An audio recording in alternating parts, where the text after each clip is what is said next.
Okay. So did you guys see that I left some notes about last time? So I made a sign error last time that affected the computations. And so so I went in the notes and I went through it again and did some corrections. So what I was using here, I had the wrong sign, and essentially I was doing computations in z adjoin square root of 3 instead of z adjoin square root of -3. And so if you go through, you can see it's the computations are very similar. There was also an error carrying this exponent here. But I mean, the ideas and the principles are pretty much the same as what I said before. You just kind of have to get your hands dirty and do computations. It is a bit easier if you work with norms and you do this way. So the way that I talked about at the end. This is for showing something that is not a PID. Okay, so are there any questions on that?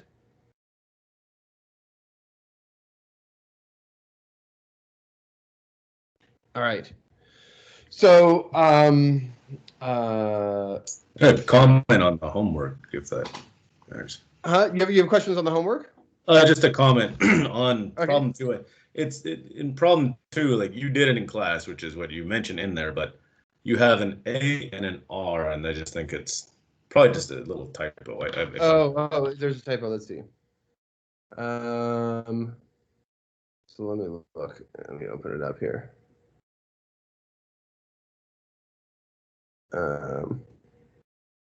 So sometimes I like to use A for my rings, and sometimes I like to use R for my rings. So it would make sense that A is supposed to be equal to R. I haven't even looked at it yet, but I'm guessing that's what happened. Here, problems.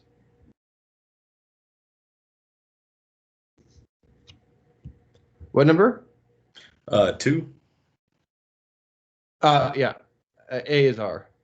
Yeah. Okay, I figured that. Yeah, that's correct. Yeah, thanks.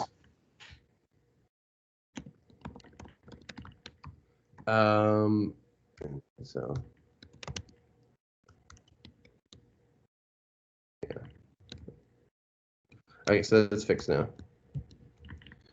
Okay.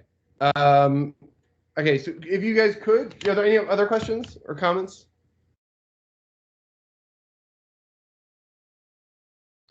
All right. If you guys remind me at the end, I'll give you the problem, the quiz problem. Just remind me at the very end of class to give you this quiz problem. Okay, I'm gonna set that over there. All right, and so I have a couple things to talk about. So, like I said, I wanted to do modules over PIDs. I thought it was best to do Chinese remainder theorem, but then I realized that I have all this the stuff that we were talking about with radicals on these homework problems that you guys have been working on, and I wanted to kind of give you some geometric intuition as to what's going on with prime ideals and radicals. Okay, so this is kind of this will be a little bit more fun, and so so I'm going to talk a little bit about the geometry of ideals. Let's see. Should I do the Chinese remainder theorem first? Let's do the Chinese remainder theorem first, and then we'll go talk about the geometry. Okay. So all right. So let's do the Chinese remainder theorem.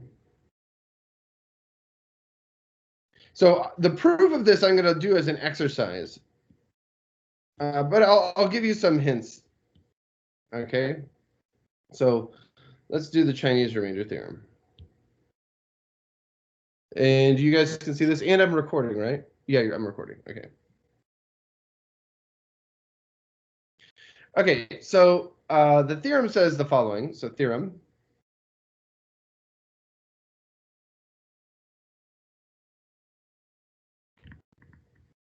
So if R is a ring,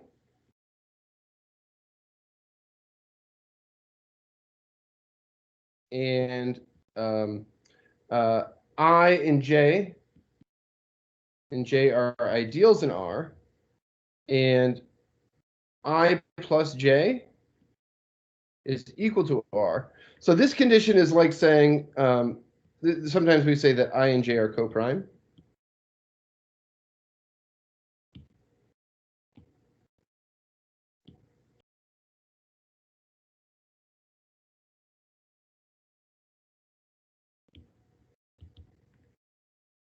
Then we have the following. R mod I intersect j is isomorphic to R mod I direct sum R mod j. Okay, so you can, and then there's versions. So this is the Chinese remainder theorem.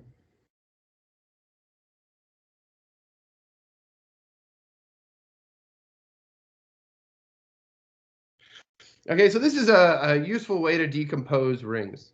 Right. So let me just do real quick.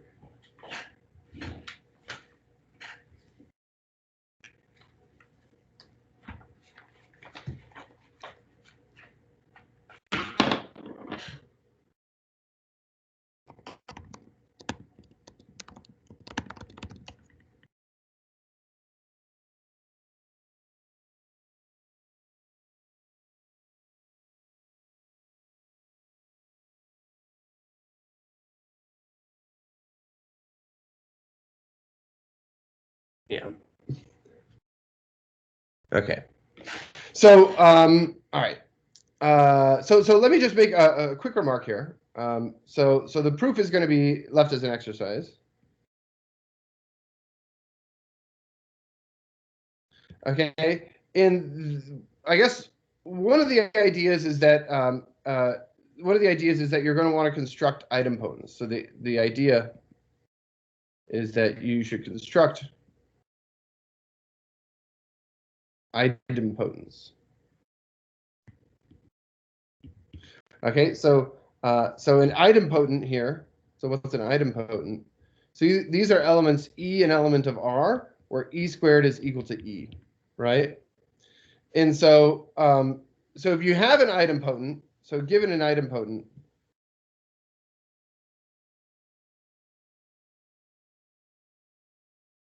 E an element of R, then R is isomorphic to RE direct sum R1 minus E. This is always the case. 1 minus E is also idempotent. So let's see, 1 minus E, if we do this squared, so this is 1 minus 2E plus E squared. And so this is equal to 1 minus 2E minus plus E. And so this is 1 minus E. So if you have an idempotent, then 1 minus E is also an idempotent. So these are like projection operators. So this is like, I don't know if you guys remember this from linear algebra, but these are like projection operators. Okay. So this is actually a ring, and this is actually a ring, and they're in direct sum. So their intersection is going to be empty. Okay. All right. So okay, so let me give you another kind of like lemma here that's kind of helpful. So this is helpful, right? So if I plus j is equal to r, where I and j are ideals, then the intersection is the same thing as I times j. Okay, so let's do the proof of this. All right, so clearly we have the easy part. Okay, so which way is the easy part? So the easy part is that ij, so if you multiply something in I times something else, it's still going to stay in I. And if I multiply something in j times something else, it's still going to stay in j. So this is both in I and j. And so this is in I intersect j.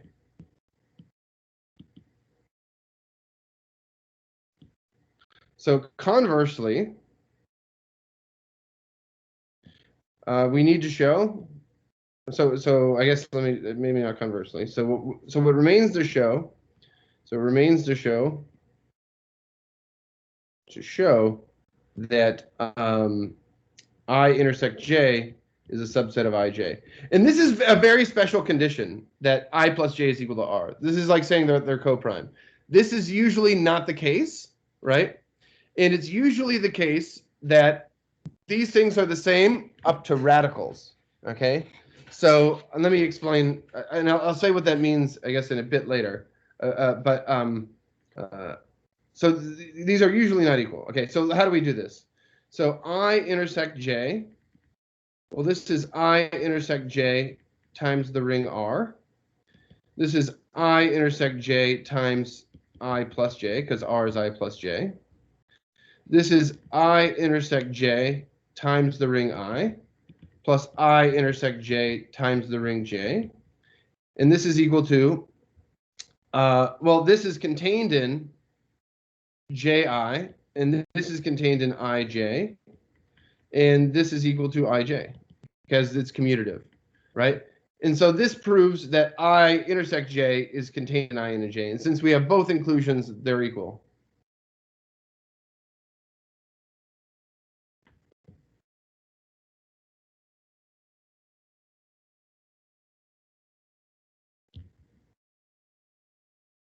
Okay. So, all right. All right. Let's do some examples of the Chinese remainder theorem. Any questions on this? For the first step, why is I intersect J equal to I intersect J times R? Yeah, so any ideal, so for any ideal I1, we have I1 is equal to I1 times R, right? Because, okay, so how do you do this?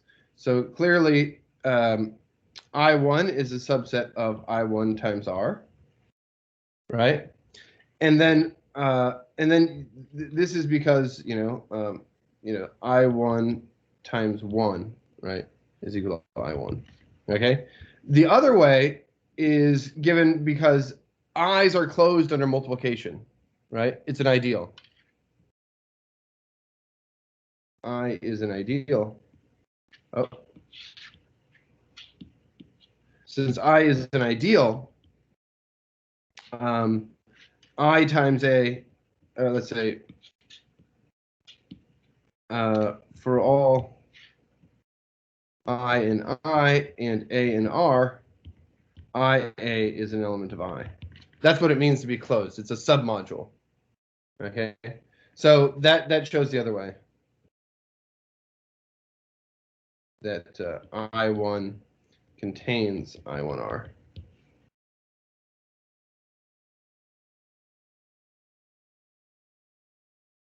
Cool. All right. Any other questions? Feel free to shout out. I like it more when it's more interactive. Okay, so I'm just going to go continue some examples. So here's an example, or continue with some examples. So here's an example. So, all right. So let's look at C of xy mod. Okay, and then let's do two ideals here. So we'll do x minus 1, y minus 2, intersect x minus 3, y minus 4. Okay? So this thing, this is one ideal, this is one ideal. Maybe now is a time that I can start to say a little bit about this type of ideal in this ring. These ideals are maximal. Do you guys see that these ideals are maximal? So they're maximal when they're not equal, so they're coprime. So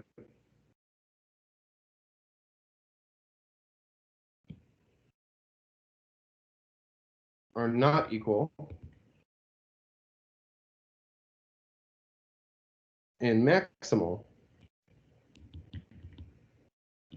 are coprime. Okay.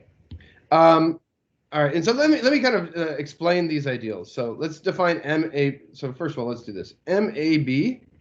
Let's define this to be x minus a, y minus b And this is going to be an ideal in this ring C of xy. All right. Okay, so why is this maximal? So MAB here, so this is the kernel of evaluation AB. So here, what's evaluation AB? So evaluation at AB, this is a map from this ring to the complex numbers. So here AB, let's say AB or A and B are complex numbers. Okay, it could be 1, 0, pi, I, whatever, right? So this takes a polynomial f of xy, and then it just plugs in A and B. Okay, so really, ring homomorphisms are points. Okay, so this is kind of, I'm going to talk about this, I guess. I'm planning to talk about this. This is what I had planned to talk about in the next part, but I'm kind of getting into it now. But ring homomorph, one thing to think about is that ring homomorphism are really points. This is evaluation at a point, right? And so this is a surjective map, right? You can always find a function that evaluates to anything, right, at the point AB, right? So this is surjective, which means that in the kernel of this, so the kernel of this map, oh, I already said this. The kernel of this map is, well, x minus, it's anything generated by x minus a and y minus b, right? So, so anything that looks like x minus a times some crap, 1, plus y minus b times some other crap, this thing vanishes. This thing, something like this evaluates to 0. Okay? Anything not in the ideal, right, is just, its residue class is the evaluation at that point, right? This is because, another way to think about this is like, for any f of xy, we can do a Taylor series. F of AB plus df dx at AB x minus a plus df dy AB y minus b plus higher order terms. But all these higher order terms have x minus a's and y minus b's in them. And so if I evaluate this, so if I take this function here and you evaluate at AB, right? Well, all this crap goes away. So let me see if I can just do this. So I'll take this thing, copy. Okay. So then what happens is that this vanishes, this vanishes, and this vanishes. And all you're left with, so this is, or let's say mod out by maybe, okay, so for me, evaluation, I have this so ingrained in my head that evaluation at a point is the same thing as reduction at a maximal ideal, is reduction at this ideal, right? This is the same thing as, reduction mod x minus a minus b, right? And so this is the residue class. You only get this complex number as the residue class.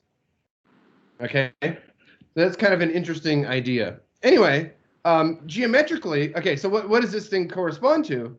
So this maximal ideal somehow, so I'm going to draw the complex numbers as if they were the real numbers, right? So the Taylor, can I stop us just to make sure I understand that this last thing that you said? So we've said that this ideal is the same as the kernel of this evaluation map.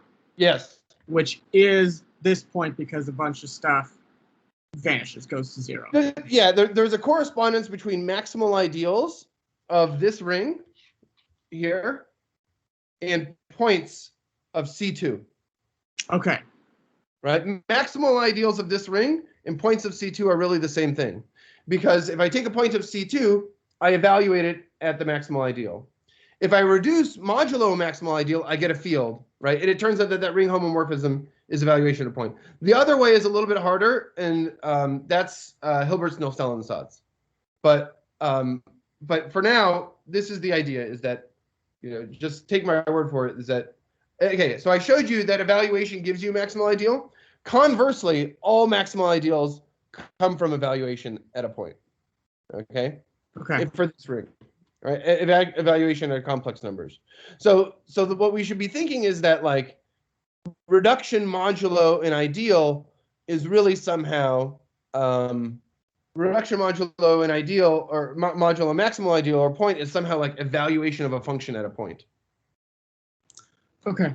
There's a point of view that's pretty helpful for me if like the opposite division for ideals. So in Z you have the ideal generated by 3.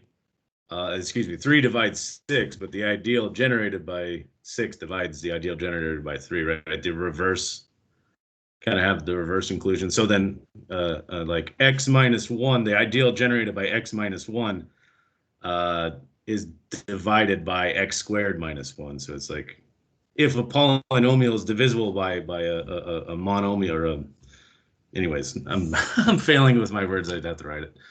I apologize. It's right thing. That's good. Yeah, but this is multivariate too, so it's like kind of doubly divisible. Right, right. Divisible by this and this. Yeah.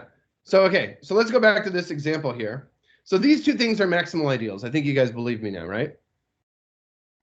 They're not the same maximal ideal. So if I were to add one element to either one of them, it would become the whole thing. So these things are coprime, right? Okay, and so now by the Chinese remainder theorem,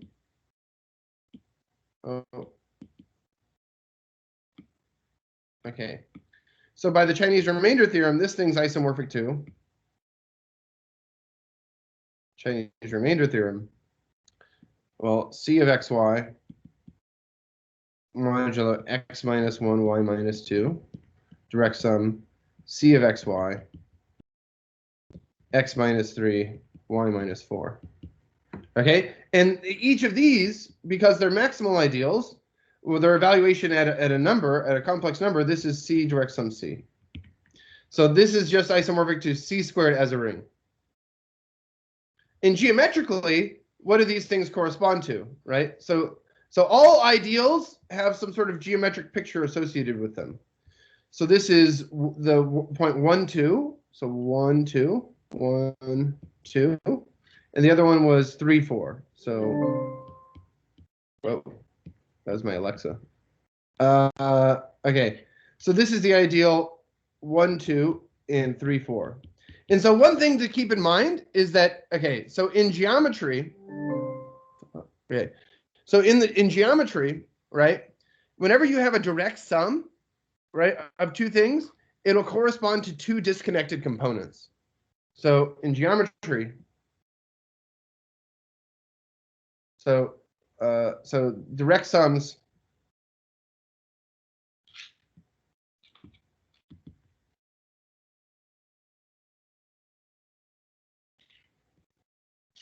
two disconnected components.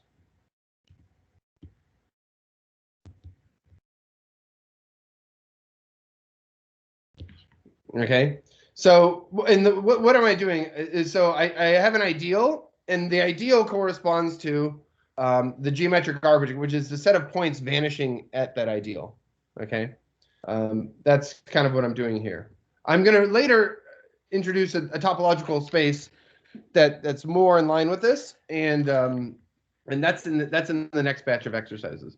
Okay, so let's keep moving. Okay, so let's do another example.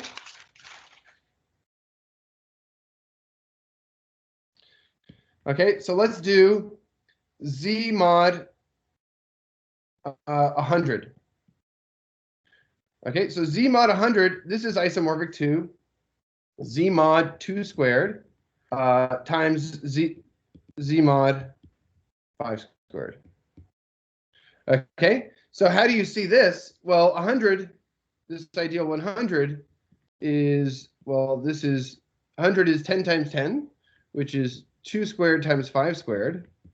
And this is the ideal 2 squared times the ideal 5 squared, which is 2 squared intersect 5 squared. And then these things are coprime.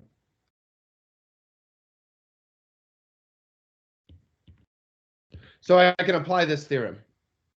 Okay, so as rings, we have Z mod 100 is this. And, you could do it more generally. So Z mod 30 is isomorphic to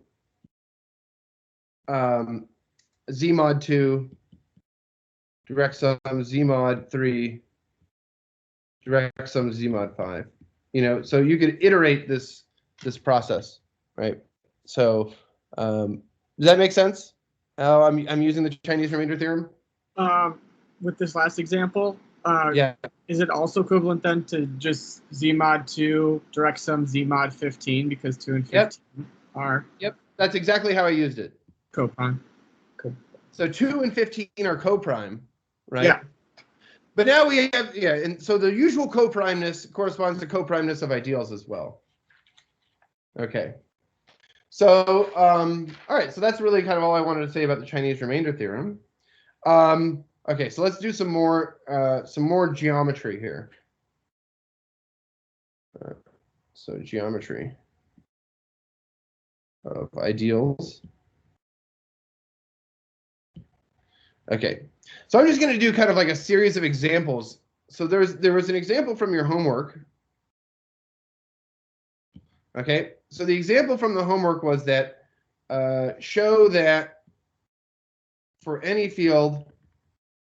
So I'm not really going to solve this so rigorously, but I just want to tell you, kind of show you what's going on. So show that for any field F, the fields, so F of xy minus y squared minus x and F of xy of y squared minus x squared are not isomorphic.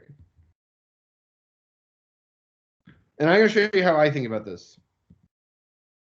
Okay, so what I do is I look at the equations. Okay, so this equation here, right? So let's draw this parabola. So y squared, so I think we have this.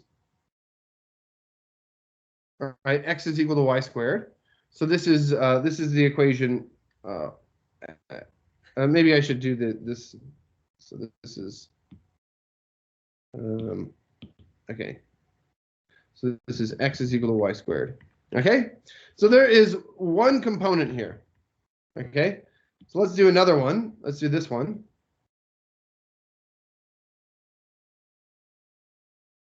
So what does the graph of this thing look like? Right, so the graph of this thing looks like two lines. Right, so this is y squared is equal to x squared. Right, but it really has two pieces, right? Y minus x times y plus x is equal to 0. So you'll notice that there's two irreducible components here.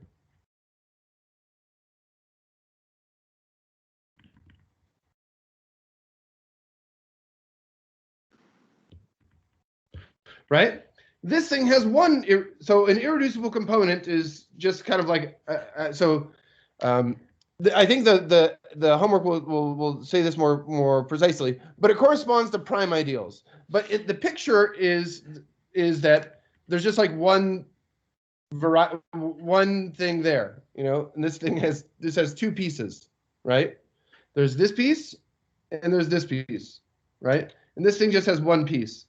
I'm always drawing in the real numbers, right? And there's some limitations to this procedure. For example, I could have taken a hyperbola a hyperbola that has two pieces in the real thing. That's still one irreducible component, actually. But you can deform it, and you can see that it'll have one component. So so in particular, this thing has 0 divisors, right? This thing has 0 divisors. This thing does not have 0 divisors. Right? Okay. So there's kind of that's the kind of the quick way to see how this is going. I mean, of course, rigorously, you prove that this has 0 divisors, and then you show that this one here, this thing here, is isomorphic to f of y squared, which is equal to f of y, and this is a domain. So it has no zero divisors. And so since one has zero divisors, the other one doesn't, then they're not isomorphic. Okay. Excuse me. Can you yeah. explain again how you're observing that there are or are not zero divisors from the graph from the graphical representation? Yeah, well, there's two irreducible components. So there's two pieces here. And let me just say something else about these two pieces. So y squared minus x squared. So this is equal to the intersection of two prime ideals, y minus x intersect y plus x, right? These are, yeah, so this variety here corresponds to the intersection of these two prime ideals.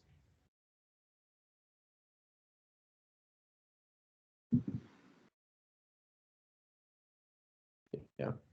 So the intersection, so another way to see this is that intersection here of these two ideals corresponds to union. The intersection of ideals corresponds to unions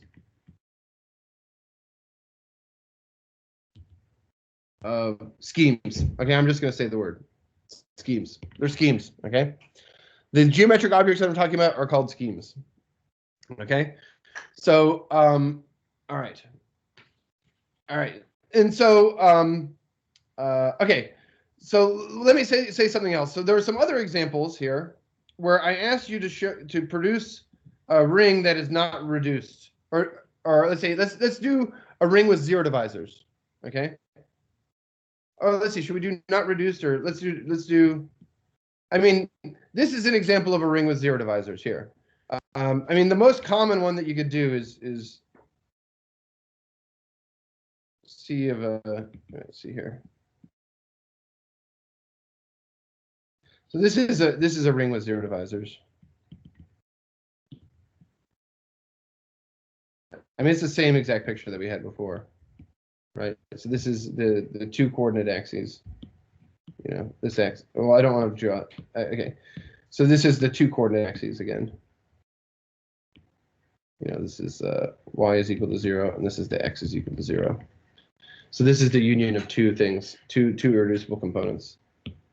Okay, so let's do another example. So let's do an example of a non-reduced. Okay, let's do a non-reduced ring.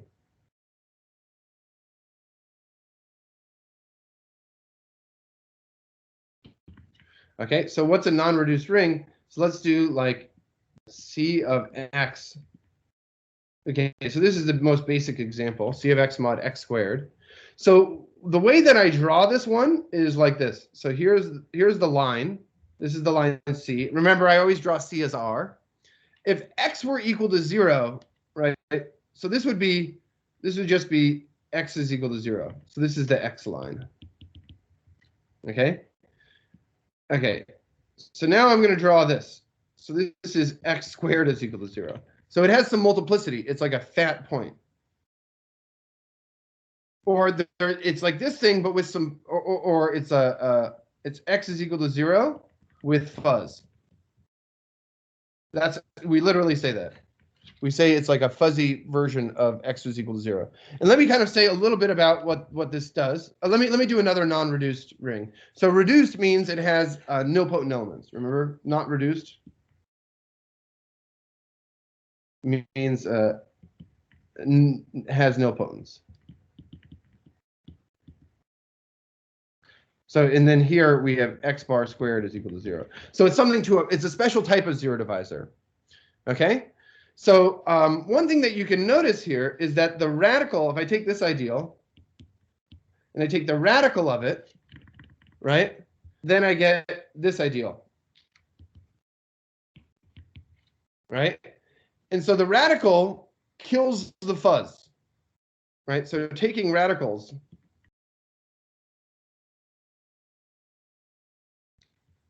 kills the fuzz. The fuzz is really infinitesimal information. So one thing that algebraic geometry in ideal theory does really, really well is it can work with zeros with multiplicity and multiplicity, like weird vanishing conditions. So, you know, you have like, it's like L'Hopital's rule on crack or something, right?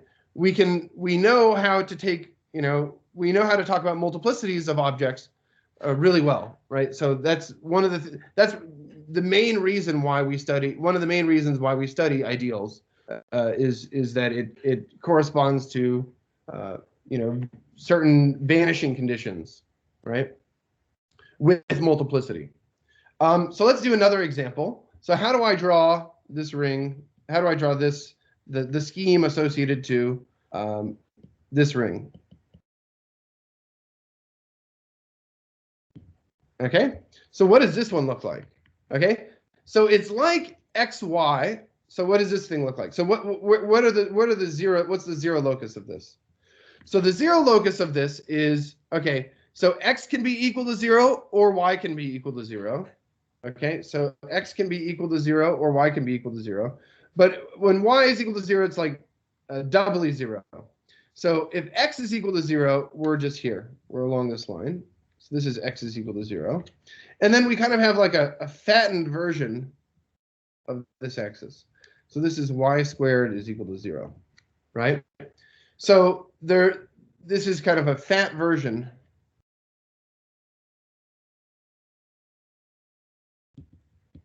of the x-axis. Okay, what do you think the radical of this ideal is going to be?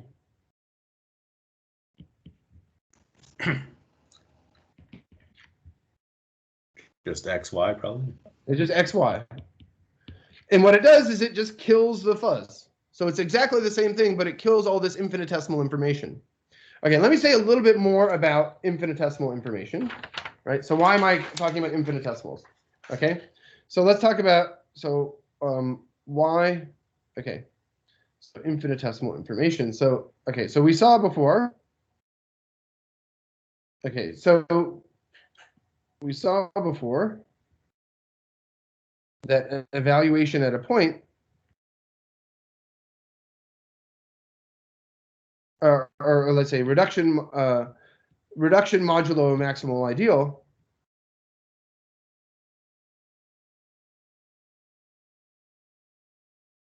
a maximal ideal or any ideal really. Well, let's do a maximal ideal, okay? Reduction modulo maximal ideal of C of xy is really evaluation at a point. Okay, so okay, so now it's kind of like so now we kind of just want to like generalize this idea. Okay, so what does it mean to reduce modulo? Let's say let's do x minus 1 y minus 2 squared in this ring C of xy. Okay, so like what is this thing doing? If I modulo by something, so this thing here, this ideal here, what does this look like? So this is x minus 1 squared, x minus 1, y minus 2, y minus 2 squared. Okay, so that's what this ideal is. I squared the ideal. And so this is really like this thing here corresponds to a fat point at 1, 2. So it's some sort of like fat version of the point 1, 2. Okay, and so let's look at what happens. So if I take f of xy, right, and we write it out again. So this is f of 1, 2. This is the Taylor series expansion, or power, I don't know. Yeah, this is the Taylor series expansion. So this is df dx at df dx at 1, 2. And then we have x minus 1 plus df dy at 1, 2, y minus 2.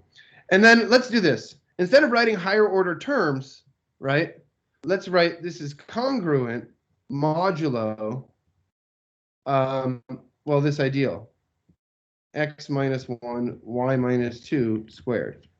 So this thing is congruent modulo this thing, So you guys see that if I wrote out the Taylor series, I could have kept going, but all the other terms of the Taylor series they involve these things, and those vanish, right?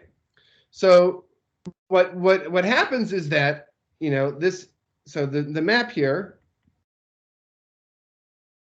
to C of xy modulo m of 1, 2 squared, right? So this thing, so the image of f of xy is, so this maps to, well, this thing above, this purple thing. Purple stuff. Okay, but the purple stuff retains information about, so like it retains infinitesimal information about the function, right? It contains the first derivative and the second derivative.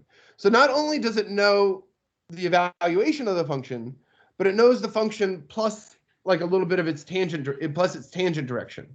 Okay, so what this is like, what this is like, so let's draw the picture here. So we have 1, 2.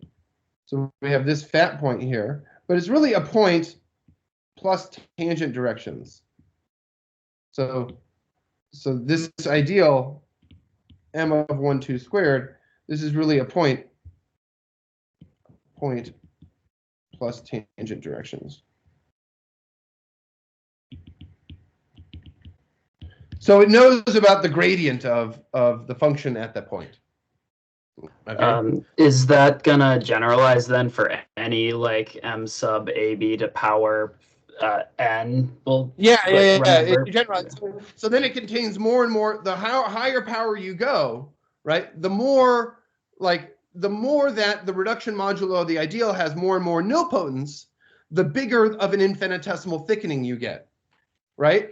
And if you were going to go take this limit, what happens is you get the power series at the point, right? So that's a good point, right? Is that like if you were going to keep going, if you went to higher powers, going to higher powers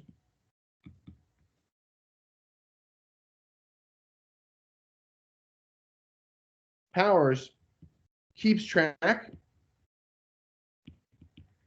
of more derivatives. Taylor, this is the fuzziness you're talking about. So this gradient information is this point fuzz. Yeah, the gradient information is the fuzz, right? So it's not just evaluation at a point, but it's evaluation at the point. You know, I didn't really go all the way and evaluate it at the point. It's like I reduced it. You know, evaluation is reducing modulo a maximal ideal. But if I don't reduce modulo a maximal ideal, I take my function and I kind of like throw away most of the crap, except for the information about its infinitesimal information in that neighborhood, right? So yeah, and so that's kind of the interesting geometric idea. And let me go back to Keith's question, right? So if I were going to go, so C of xy modulo m12 to the n, this contains a lot of information, right? Okay, so this contains nth order derivatives. So this contains the nth order.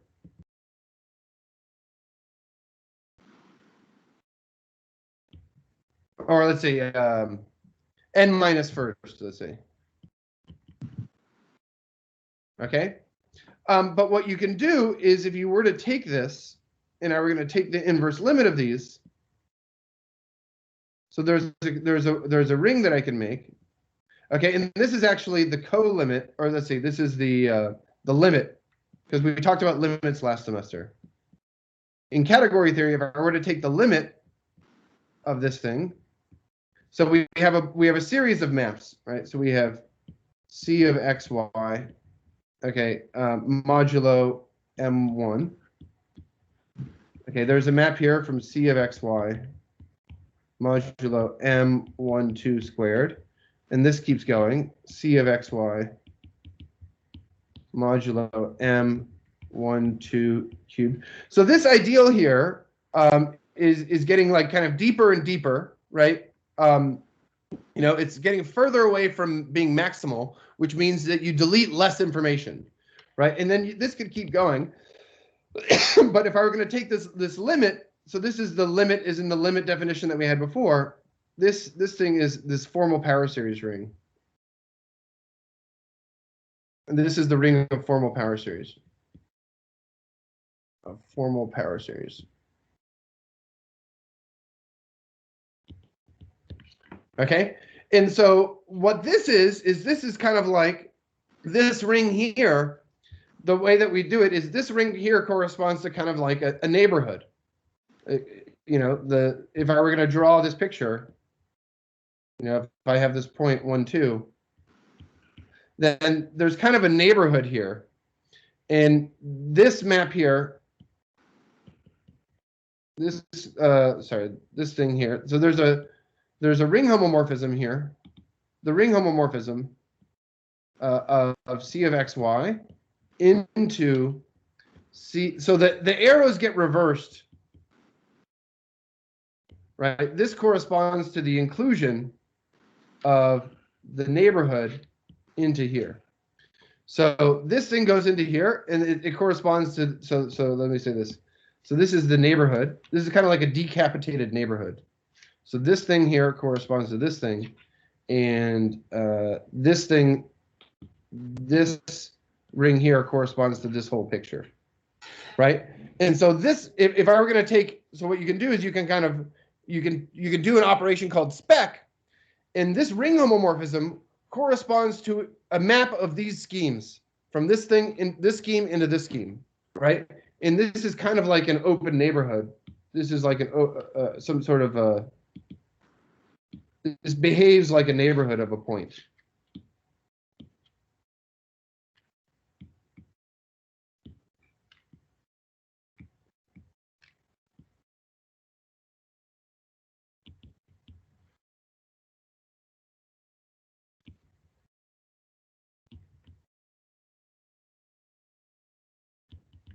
And so one of the things that we do is we in algebraic geometry is we take a lot of arguments from complex analysis, right? And the theory of manifolds and these sort of things. And we try to develop it in terms of rings using this kind of dictionary and these kind of ideas. And so you can do, you know, we do a lot of the things that we did in algebraic geometry. We do a lot of things we did in our algebraic topology course. But now we kind of like try and build it up with rings. That's what algebraic geometry is about. Okay, so I need to give you the problem, right? So and then I'll take questions. So let me just write down the problem, and then maybe next time I'll kind of give you like a little dictionary. Okay, so the quiz problem is the following.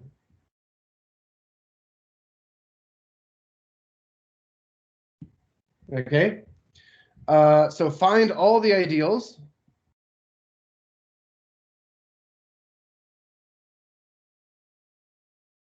of z of x modulo 2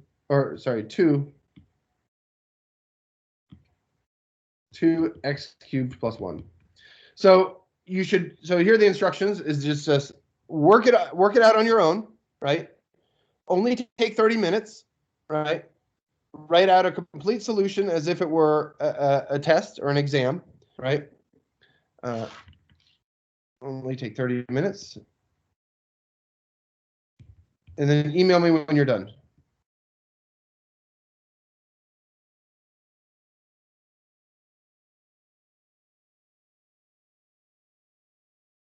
And we can, because we have like class, we like turn this in like by the end of the day. Yeah, just turn it by midnight. Yeah. I'll do it tomorrow. I'll grade it tomorrow. Yeah. And so, yeah.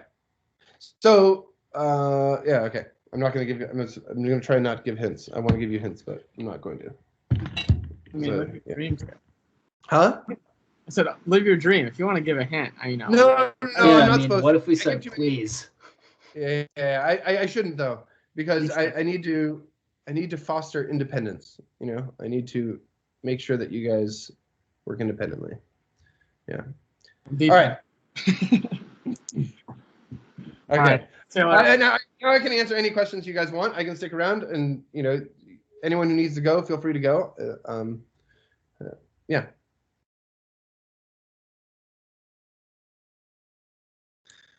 On the last thing you were talking about, you have